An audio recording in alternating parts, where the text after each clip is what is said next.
तो हेलो बच्चा लोग, आज हम फिर से आ गए हैं इलेक्ट्रोस्टैटिक्स के सीरीज का एक नया लेक्चर लेके आपके सामने।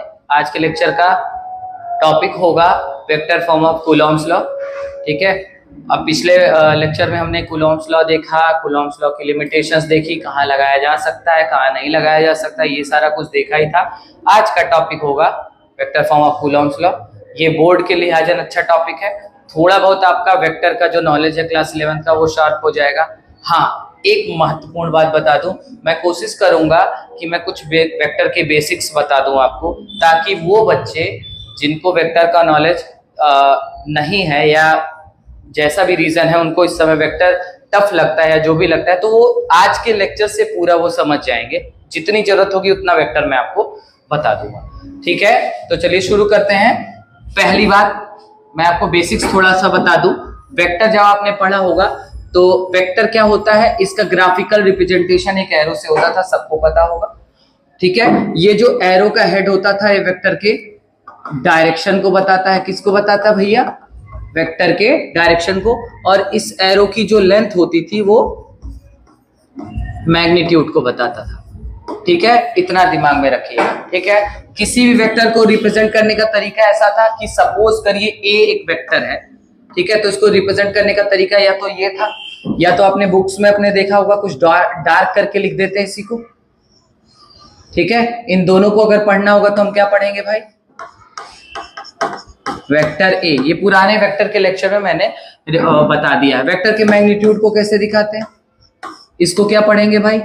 अगर ऐसा लिखा है इसको पूरा पढ़ते हैं मॉड ए, या मीनिंग होती इसकी मैग्नीट्यूड ऑफ वेक्टर ए। अब ये मत पूछ देना, रुको थोड़ा सा और बता दो तुमको। मैग्नीट्यूड क्या होता है? तो जैसे मान लो 4 न्यूटन ईस्ट की ओर एक फोर्स गिवन है। सपोज करो एक फोर्स है जो कि 4 न्यूटन लग रहा और किधर की ओर है? ईस्ट के डायरेक्शन में। तो भैया जी इन दोनों को 4 न्यूटन को हम क्या बोलते हैं? मैग्नीट्यूड। और ऑब्वियसली ईस्ट तो आपका डायरेक्शन है। मींस मैग्नीट्यूड में दो चीजें हैं, एक आपका वैल्यू और एक आपकी क्या? यूनिट। तो मैग्नीट्यूड क्या इंक्लूड करेगा? आपको इतनी जानकारी होगी। ये हो गया आपका वेक्टर, एरो से डिनोट होता है।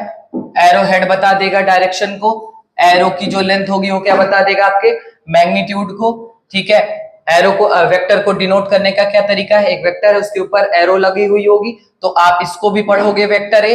अगर आपकी बुक्स वगैरह में आपने ध्यान दिया होगा तो डार्क करके लेटर्स को लिखा गया होता है, तो वेक्टर्स को एक और तरीका है रिप्रेजेंट करने का, उसको डार्क कर देते हैं। ठीक है, अगर आपकी बुक में कहीं मॉड करके ए वेक्टर ए के ऊपर एरो लगाया हुआ है, इसका मतलब है मॉड ऑफ वेक्टर ए। मतलब क्या है? Magnitude of vector A.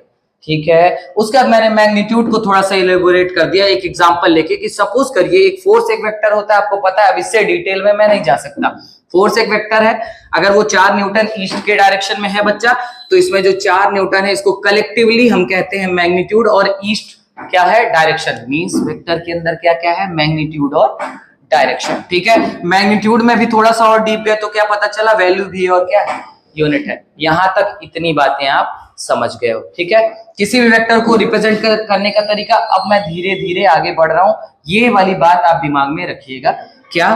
किसी भी वेक्टर को रिप्रेजेंट करने के लिए, क्योंकि एक वेक्टर मैग्नीट्यूड और डायरेक्शन दोनों की मदद से ही परफेक्टली क्लियरली डिफाइन होता है। तो आप वेक्टर, अगर वेक्टर ए है तो आपको लिखना कैसे होता है? वेक्टर ए का मैग्नीट्यूड लिखना होता है, आगे उस वेक्टर के डायरेक्शन का यूनिट वेक्टर लिखना होता है। ध्यान देना बच्चा, ए कैप, इसको पढ़ते क्या है? A cap. और कहते क्या है पूरा? ये क्या है आपका? Unit vector along the direction of A vector. ठीक है, ए कैप को पढ़ोगे क्या? समझ के रखना, ए कैप का मतलब A cap is a unit vector in the direction of A vector. समझ में आ गई बात? क्लियर है? तो आप ये जान के रखना, क्योंकि ये वेक्टर फॉर्म बताते समय मैं क्या करूंगा? यूज करूंगा, क्योंकि ऑब्वियसली आपको भी पता है कूलॉम लॉ का वेक्टर फॉर्म बनाने जा रहा हूं। तो मैं अब करूंगा क्या? कि उसमें मैं वेक्टर्स को यूज करने वाला हूं। इतनी बात अगर आपको समझ में आ गई होगी, आ गई है, तो मैं एक काम करता हूं, इसको थोड़ा सा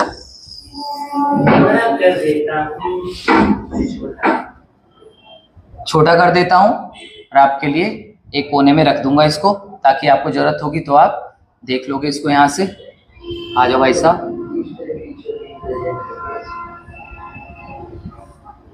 ठीक है, समझ में आ रही बात? ठीक है, एक है भी समझ गए। अब आते हैं हम कहां पे, कूलॉम्स लॉ पे।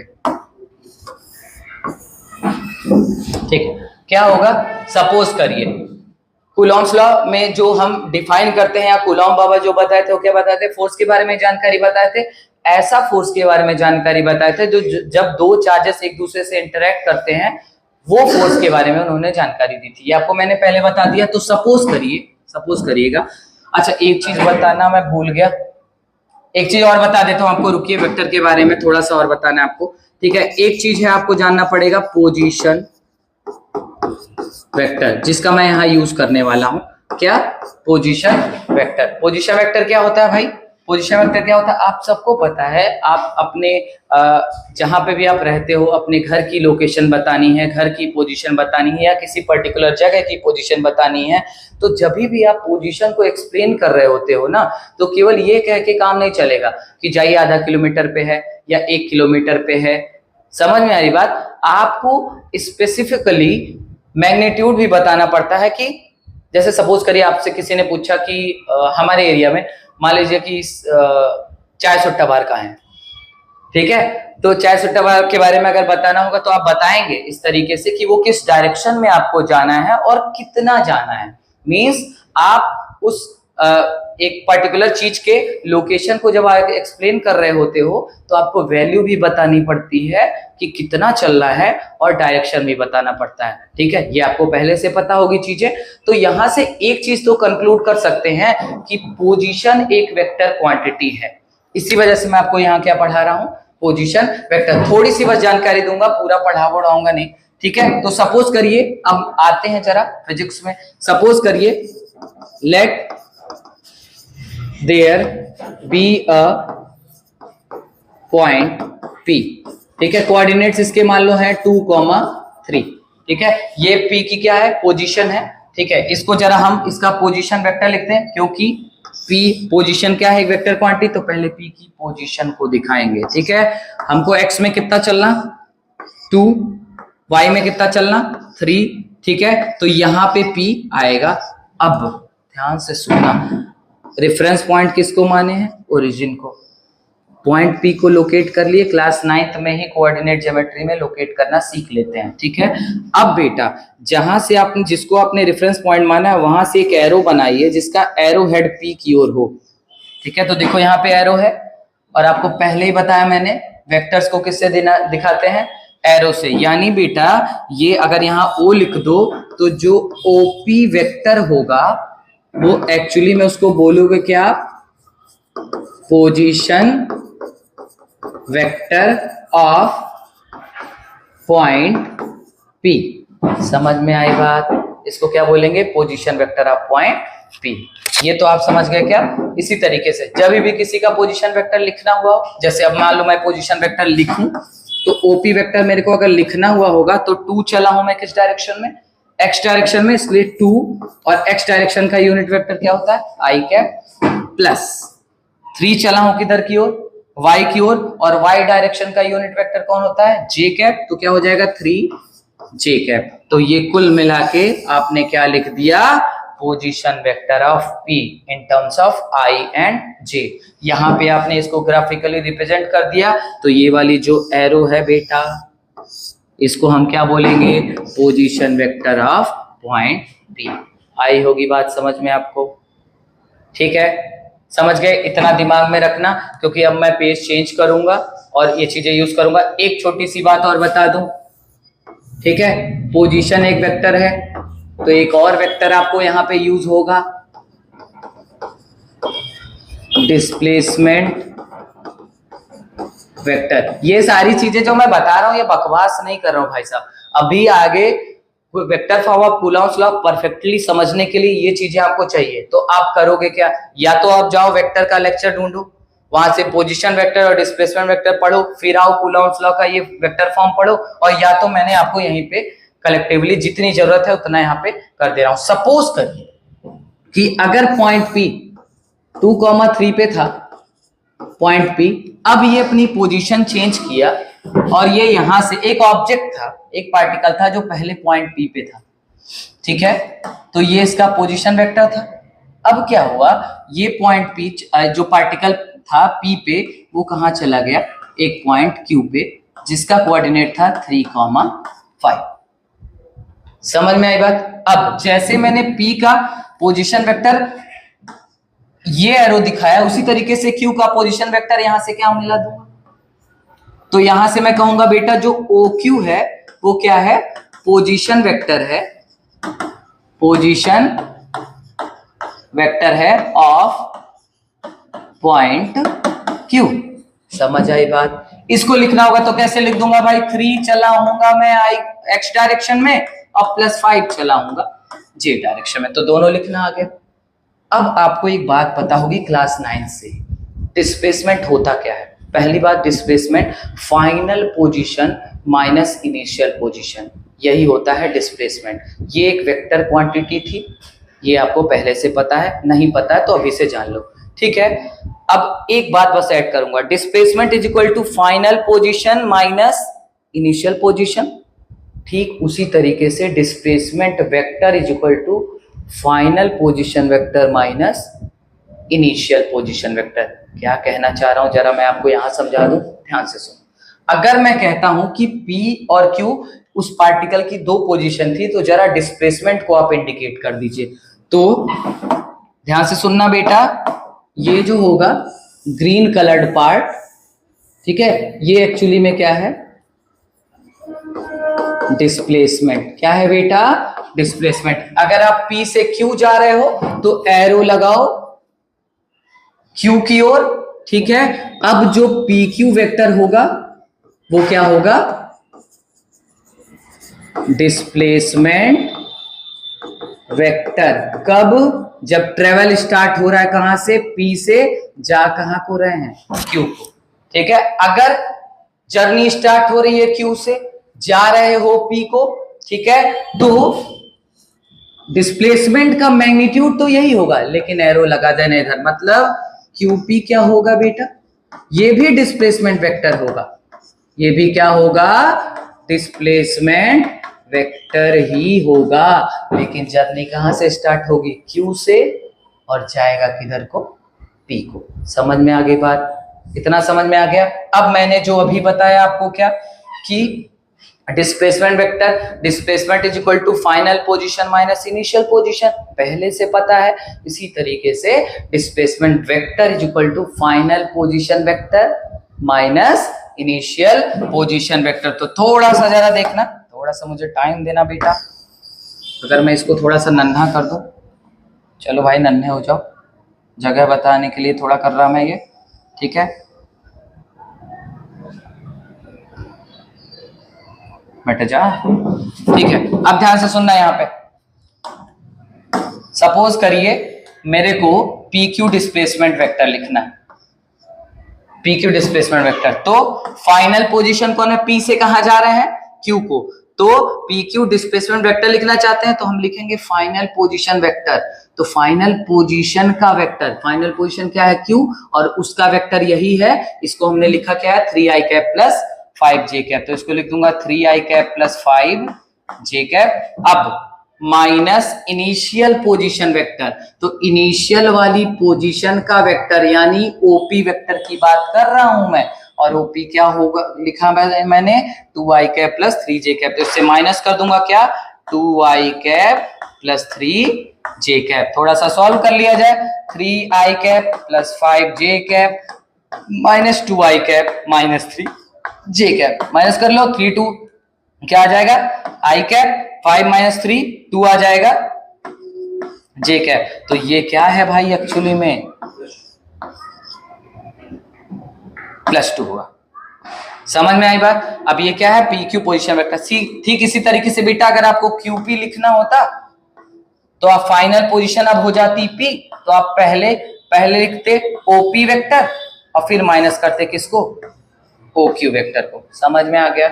अगर बच्चा आप इतना जान रहे हो, ठीक है, तो आपका कुछ हद तक डिस्प्लेसमेंट वेक्टर और पोजीशन वेक्टर भी प्रिपेयर हो गया। ठीक है, अब बस मैं आऊंगा कहां पे, सीधा कूलॉम्स लॉ पे। अब आपको कोई प्रॉब्लम नहीं होगी। क्या याद रखना बेटा, कोई भी वेक्टर लिखना है तो पहले मैं उसको इक्वल करके उसके आगे उसका मैग्नीट्यूड लिखूंगा, आगे उस वेक्टर का देखूंगा वो फोर्स किस डायरेक्शन में लग रहा है, उस डायरेक्शन में एक यूनिट वेक्टर ढूंढूंगा, वो लेके आगे लिखूंगा। समझ आ रही बात। इसको देख लो, चाहे स्टॉप करके आप नोट कर लो, क्योंकि आगे की चीज में ये चीजें इंक्लूड होने वाली हैं। ठीक है, चलो आगे बढ़ रहा हूं मैं। ठीक है, अब आते हैं क्या, vector form of Coulomb's law पे।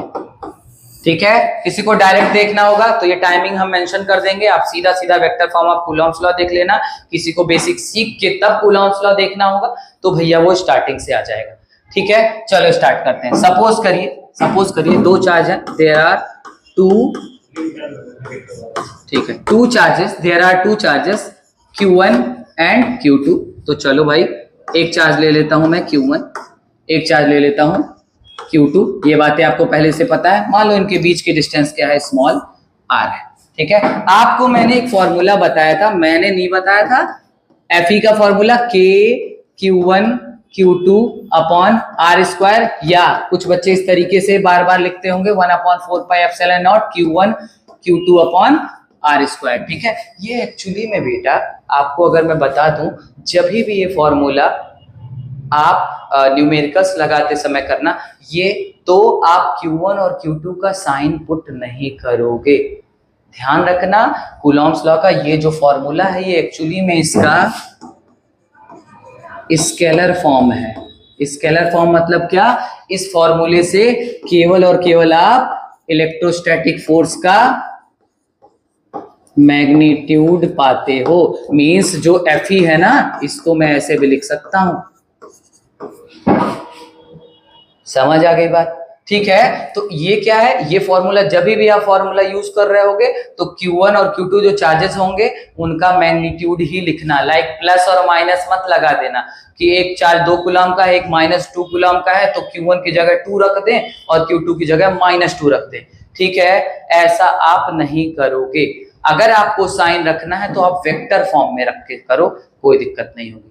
समझ में आ गई बात। चलो आगे बढ़ते हैं। तो ये क्या हो गया हमारा मैग्नीट्यूड। अगर मेरे को वेक्टर फॉर्म लिखना है तो जैसा मैं पीछे आपको बताया था, मुझे पहले क्या लिखना पड़ेगा, Fe का अगर वेक्टर फॉर्म लिखना है तो मुझे आगे क्या लिखना पड़ेगा, Fe का मैग्नीट्यूड, जो कि मेरे को पहले से पता है। ठीक है, साथ साथ एक ऐसा वेक्टर ढूंढना पड़ेगा जो Fe के डायरेक्शन में है। समझ आ गई बात इतनी। ठीक है, एक चीज और दिमाग में रखना, अगर मैं आगे लेक्चर में कहीं पे भी F12 लिखता हूं तो इसका मतलब है force on first charge due to second charge.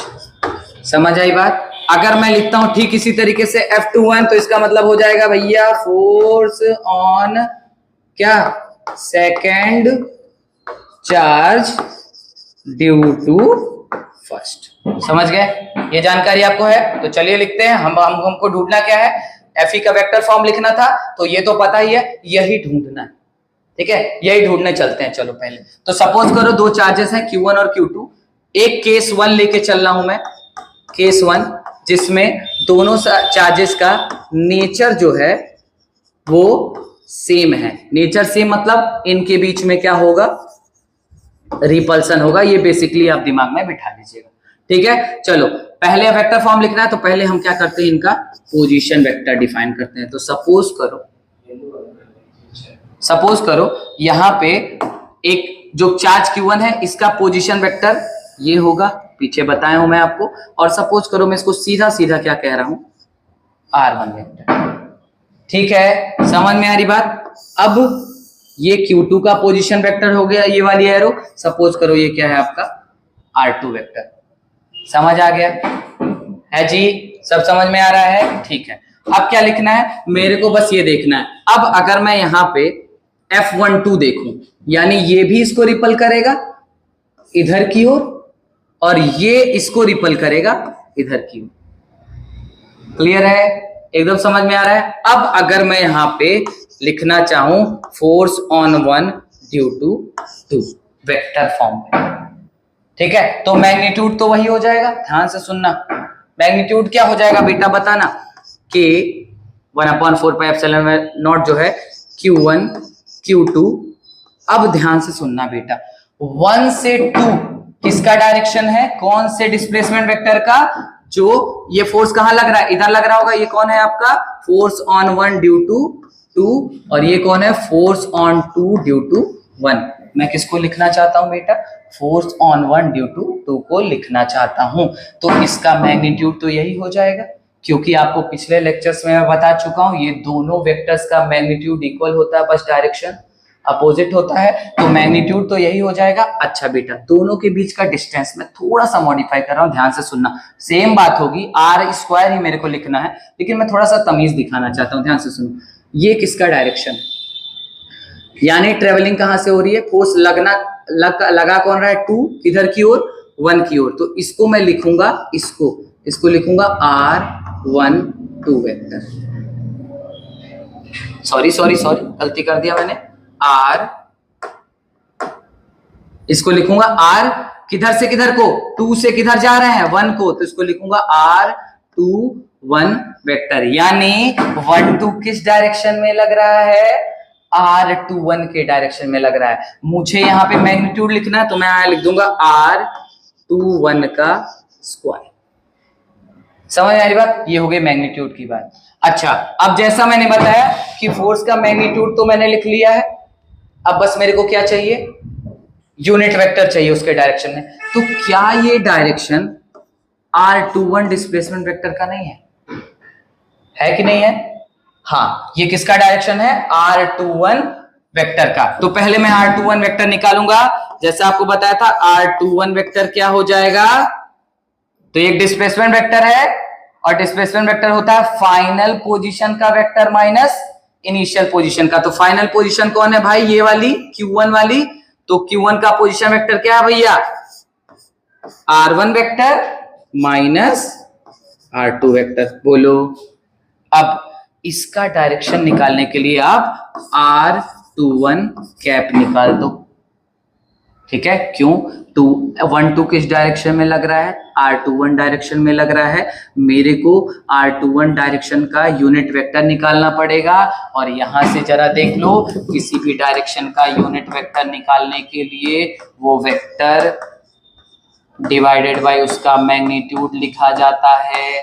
तो R21 कैप निकालने के लिए पहले मैं क्या लिखूंगा, R21 वेक्टर अपॉन R21 का मैग्नीट्यूड, यही तो लिखूंगा। देखो जरा, वहां से समझ में आ रहा होगा, छोटा करने की कोशिश करता हूं, हो गया तो वाह वाह, हो तो गया ही, ठीक है। आ जाओ भाई, थोड़ा किनारे आ जाओ तुम,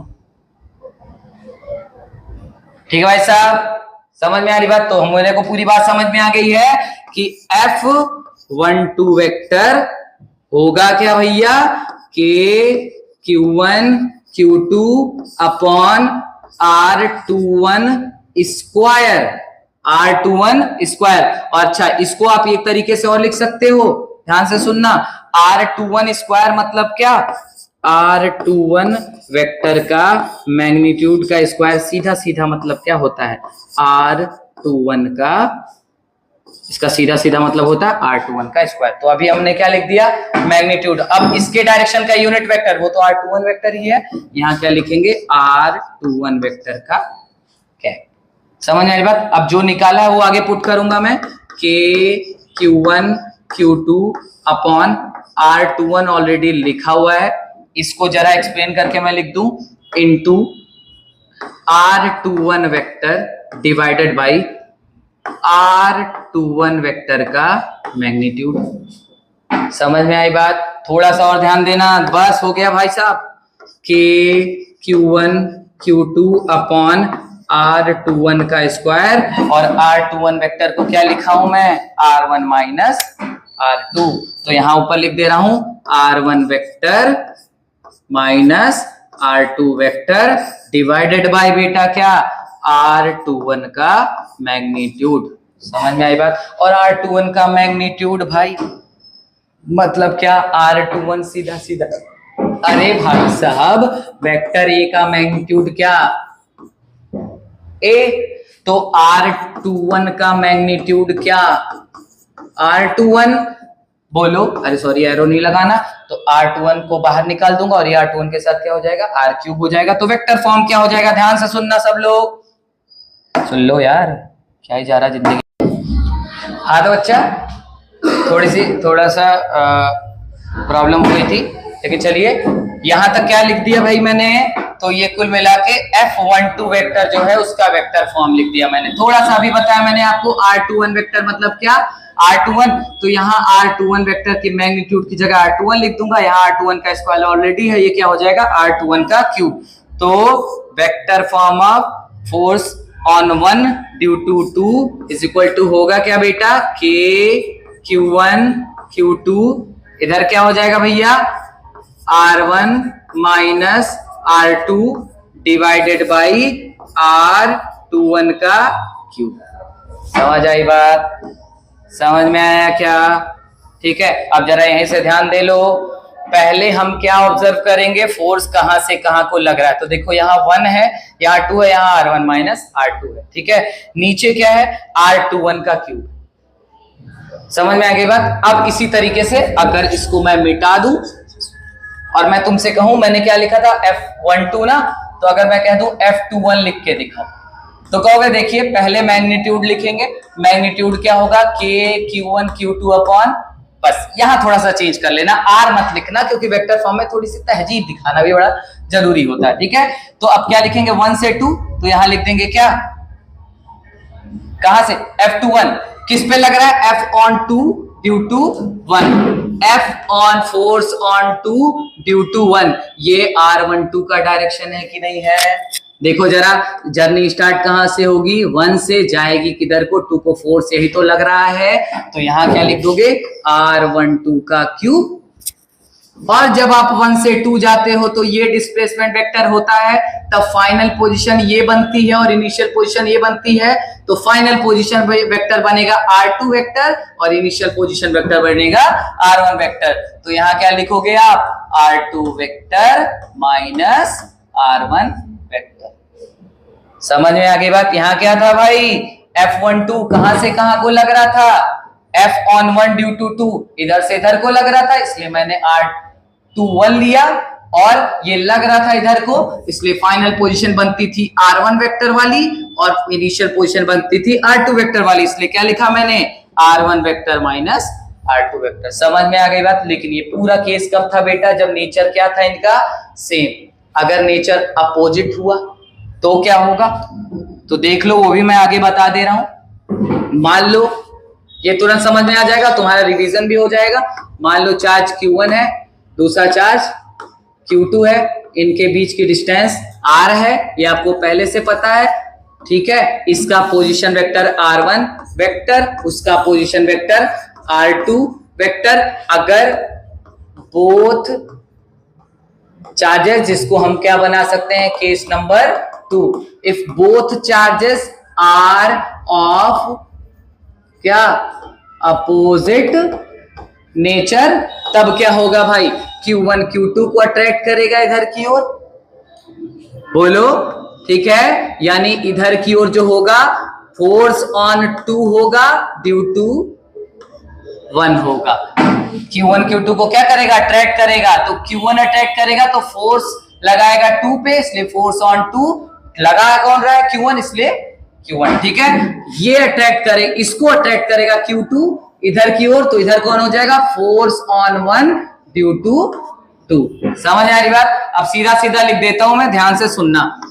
force on 2 due to 1 vector अगर लिखना है तो मैग्नीट्यूड क्या हो जाएगा, K Q1 Q2 को एज इट इज रहने दो, ठीक है। अब देखो कहां से कौन से वेक्टर का डायरेक्शन है, तो कहां पे लग रहा है, ये फोर्स ऑन 2 लग रहा है, फोर्स ऑन 2 लग रहा है, ड्यू टू 1 लग रहा है, तो ये वाला वेक्टर है ना, तो क्या हो जाएगा भैया यहाँ पे बताओ, ये कौन से वेक्टर का डायरेक्शन है, कौन से वेक्टर का डायरेक्शन है भाई, 2 से चल रहे हैं, किधर को आ रहे हैं, 1 को, तो ये हो जाएगा R21 का क्यूब, यहां लिख दो सीधा सीधा, बोलो 21 का डायरेक्शन है ना ब्रो। और यहाँ क्या हो जाएगा, ये लग किधर रहा है, फाइनल पोजीशन कौन सी हो जाएगी, 1 वाली, इनिशियल कौन हो जाएगी, Q2 वाली, तो 1 का position vector, final position vector होगा R1 माइनस R2 वेक्टर, ये हो जाएगा F21, F12 भी लिख लो चलते चलते भाई, F12 क्या हो जाएगा, ऊपर सेम K Q1 Q2, अब ये किस पे लग रहा है, फोर्स ऑन 1 ड्यू टू 2, किधर लग रहा है भाई, इधर, ये डायरेक्शन किसका है, 1 से लेके किधर का है, 2 का, तो इसको लिख दोगे R12 का Q, ठीक है, किधर को लग रहा है, इधर से इधर लग रहा है, तो फाइनल पोजीशन R2 वाली और इनिशियल पोजीशन R1 वाली, तो R2 vector minus R1 vector, हो गया, समझ में आ गया होगा, ठीक है। कोई भी डाउट होगा, कोई भी क्वेरी होगी, कोई पार्ट समझ में नहीं आया होगा, प्लीज आप कमेंट सेक्शन में डाल देना, ठीक है, क्या पता कोई क्वेरी आ जाए यहां से, ठीक है। आज के लिए इतना ही रैप अप करते हैं, बाकी बातें कल के लेक्चर में होगी। ध्यान रखिएगा, अगला लेक्चर हमारा न्यूमेरिकल होने वाला है, जितने भी टॉपिक्स पीछे पढ़ा दिए मैंने सबका आगे न्यूमेरिकल ही चलने वाला है। तो आज के लिए धन्यवाद।